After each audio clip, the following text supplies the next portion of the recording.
ذکر مصطفیٰ کی محفل میں آنے والوں، اب جو تمہارے لیے میں لے کر آیا تھا وہی دینا چاہتا ہوں۔ میں آپ لوگوں سے پوچھنا چاہتا ہوں، ایمان سے بتاؤ جوانو، میرے نبی کی آمد سے پہلے نبی کی تشریف آوری سے پہلے ایمان سے بتاؤ، یتیم بچے رو رو کے کس کو پکار رہے تھے؟ میرے سونے نبی کو پکار رہے تھے۔ بیوہ عورتیں کس کو بلا رہی تھی؟ میرے سونے نبی کو بلا رہی تھی۔ مظلوم مائیں، مظلوم بیٹیاں کس کو پکار رہی تھی؟ میرے نبی کو پکار رہی تھی۔ ایک وہ لوگ تھے جو راہوں میں بیٹھے انتظار کرتے رہے، آرزویں کرتے رہے، تمنائیں کرتے رہے، دعائیں کرتے رہے، اللہ اپنا محبوب بھیج دینا۔ نبی انتظار کرتے رہے، حضور والا رسول انتظار کرتے رہے۔ کوئی تو ہاتھ پھیلا کے کہہ رہا تھا، ربنا وابعث فیہم رسولا، مالک آنکھیں بوڑھی ہو گئی ہیں، اب تو رسول بھیج بھی دے۔ او ذکر مصطفیٰ کی محفل میں آنے والوں، ایک طرف وہ لوگ تھے جو راہوں میں بیٹھے انتظار کرتے رہے، دعائیں کرتے رہے، آرزویں کرتے رہے، تمنائیں کرتے رہے، اللہ اپنا محبوب بھیج دینا۔ اور بھائی ہم نے تو کوئی دعا نہیں کی، ہم نے تو کوئی آرزو نہیں کی، ہم نے تو کوئی تمنا نہیں کی، ہم نے تو کوئی خواہش نہیں کی، بس ماں کی شکم سے ماں کی گود میں آئے تھے۔ ابو جی گئے مؤذن کو بلا کر لائے، مؤذن نے آ کے ہمارے کان میں پھونکا دیا، او میاں مبارک ہو، تو عام بن کر نہیں آ رہا، تو میرے محمد کا غلام بن کر آ رہا۔ اتنی بڑی شخصیت ہمیں مفت میں مل گئی ہے، اس لیے تو میرے اللہ نے فرمایا لقد من اللہ علی المؤمنین اذ بعث فیہم رسولا۔ جوانو ایک لمحے کے لیے اپنا گریبان کھولو، ایک لمحے کے لیے گریبان کے اندر جھانک کر کے دیکھو۔ میں تم سے پوچھنا چاہتا ہوں، میں تمہارے ضمیر سے پوچھنا چاہتا ہوں، تمہارے ضمیر کو جھنجھوڑ کر اتنا کہنا چاہتا ہوں کہ وہ نبی جو آئے تو امت کا درد لے کے، جو رہے تو امت کا درد لے کے، اس دنیا فانی سے روضہ انور میں گئے تو امت کا درد لے کے، اور تم لوگوں نے نبی کو دیا ہی کیا ہے؟ ذکر مصطفیٰ کی محفل میں آنے والوں، میں سید زادہ جھولی پھیلا کے، میں ہاتھ جوڑ کے تم سے کچھ پوچھنا چاہتا ہوں۔ اور نبی نبی کرنے والوں، علی علی کرنے والوں، میں تم سے مخاطب ہوں، تمہارے ضمیر سے پوچھنا چاہتا ہوں، وہ نبی جو آئے تو امت کا درد لے کے، رہے تو امت کا درد لے کے، اس دنیا فانی سے روضہ انور میں گئے تو امت کا درد لے کے، وہ نبی جو ساری زندگی تمہارے لیے تڑپتے رہے، وہ نبی جو ساری زندگی تمہارے لیے روتے رہے، ساری زندگی قیام میں روئے، رکوع میں روئے، سجدوں میں روئے، بتاؤ تو صحیح تم لوگوں نے نبی کو دیا ہی کیا ہے؟ آج جگہ جگہ نبی کی گستاخیاں ہو رہی ہیں اور میری قوم کے نوجوان خاموش بیٹھے ہیں، میری قوم کے نوجوان موبائلوں میں مست ہیں، میری قوم کے نوجوان موبائلوں میں مصروف ہیں، جو بھی کمینہ اٹھتا ہے ختم نبوت پر ہی وار کرتا ہے، اور میری قوم کے نوجوان خاموش بیٹھے ہیں۔ جوانوں تمہارے جیتے جی نبی کی ختم نبوت پر وار ہوتے رہے، تمہارے جیتے جی نبی کی شان پر گستاخیاں ہوتی رہی اور تم خاموش رہے۔ اگر اسی خاموشی میں مر بھی گئے، ایمان سے بتاؤ مرنے کے بعد مدینے والے کو کیا منہ دکھاؤ گی؟ کون سی شکل لے کر جاؤ گے میرے بھائیو؟ کون سا منہ لے کر جاؤ گے قبر میں میرے بھائیو؟ اگر اسی حال میں موت کا فرشتہ آ بھی جائے۔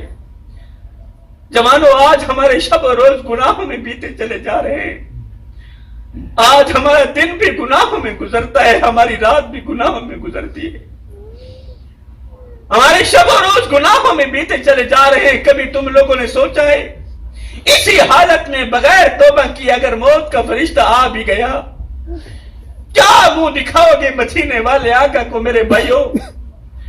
کون سا چہرہ لے کر جاؤ گے؟ ارے یہی کالی شکل لے کر جاؤ،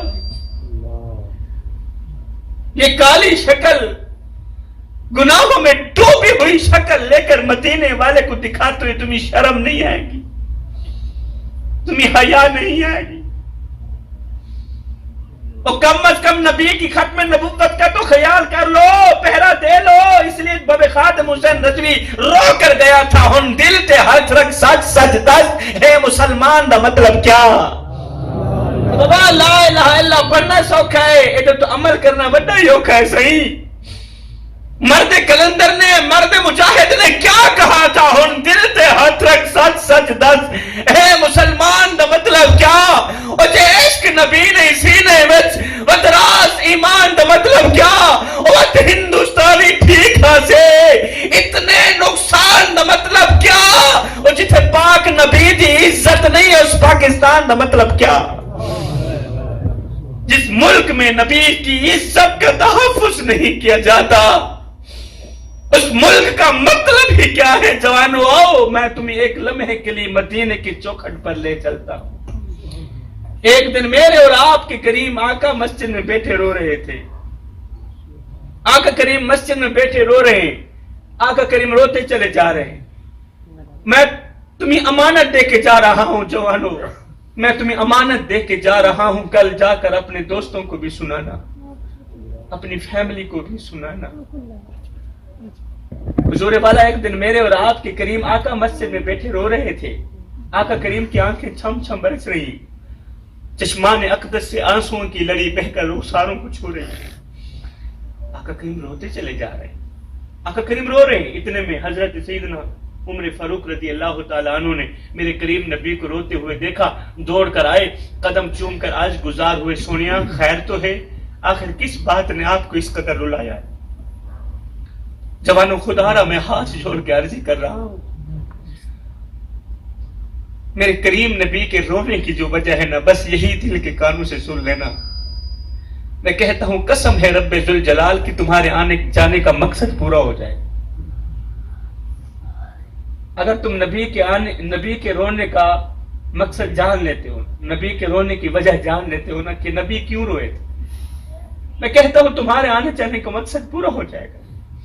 جب سیدنا عمر فاروق نے رونے کی وجہ پوچھی نا تو میرے کریم نبی نے جواب دیتے ہوئے ارشاد فرمایا، میرے عمر ابھی تھوڑی دیر پہلے حضرت جبریل میری خدمت میں حاضر ہوئے اور جبریل نے آ کر مجھے اللہ کا سلام دیا اور ساتھ میں کہا، یا رسول اللہ فرما رہا ہے آپ کی امت کا کوئی بھی بچہ، آپ کی امت کا کوئی بھی نوجوان، آپ کی امت کا کوئی بھی شخص جب وہ کلمہ پڑھ لیتا ہے نا تو کلمہ پڑھتا پڑھتا پڑھتا جب اس کی داڑھی چٹی ہو جاتی ہے، کلمہ پڑھتے پڑھتے جب اس کے سر کے بال سفید ہو جاتے ہیں، کلمہ پڑھتے پڑھتے جب وہ بڈھا ہو جاتا ہے نا تو اللہ فرما رہا ہے اس بڈھے کو، چٹی داڑھی والے کو عذاب دیتے ہوئے میں رب کو حیا آتی ہے۔ اللہ فرما رہا ہے آپ کی امت کا کوئی بھی شخص جب وہ کلمہ پڑھ لیتا ہے نا تو کلمہ پڑھتا پڑھتا پڑھتا پڑھتا جب اس کی داڑھی چٹی ہو جاتی ہے، جب وہ بڈھا ہو جاتا ہے نا تو اللہ فرما رہا ہے اس بڈھے کو، چٹی داڑھی والے کو عذاب دیتے ہوئے میں رب کو حیا آتی۔ یہ سن کر سیدنا عمر فاروق نے جواب دیا، آج کی سونیا اس میں کوئی رونے والی بات تو نہیں ہے، یہ تو خوشی کی بات ہے کہ بڈھا عذاب سے بچ گیا، یہ تو خوشی کی بات ہے کہ بڈھا جہنم کی آگ سے بچ گئے۔ میرے کریم نبی نے فرمایا، میرے عمر تو نے تصویر کا دوسرا رخ نہیں دیکھا۔ اب آ کر میرے کریم نبی نے رونے کی وجہ بیان فرمائی، او ذکر مصطفیٰ کی محفل میں آنے والوں، ذکر مصطفیٰ کی بزم سجانے والوں، قبلہ آج کی ساری محفل ایک طرف، آج کا میرا سارا خطاب ایک طرف، میرے کریم نبی کے رونے کی وجہ دل کے کانوں سے سنیے گا۔ میرے کریم نبی نے فرمایا، میرے عمر میں اس لیے نہیں رو رہا کہ اللہ کو بڈھے کو عذاب دیتے ہوئے حیا آتی ہے، او میرے عمر میں تو اس لیے رو رہا ہوں، میں تو اس لیے تڑپ رہا ہوں کہ اللہ کو تو بڈھے کو عذاب دیتے ہوئے حیا آتی ہے، سوچ رہا ہوں بوڑھے کو گناہ کرتے ہوئے حیا کیوں نہیں آتی۔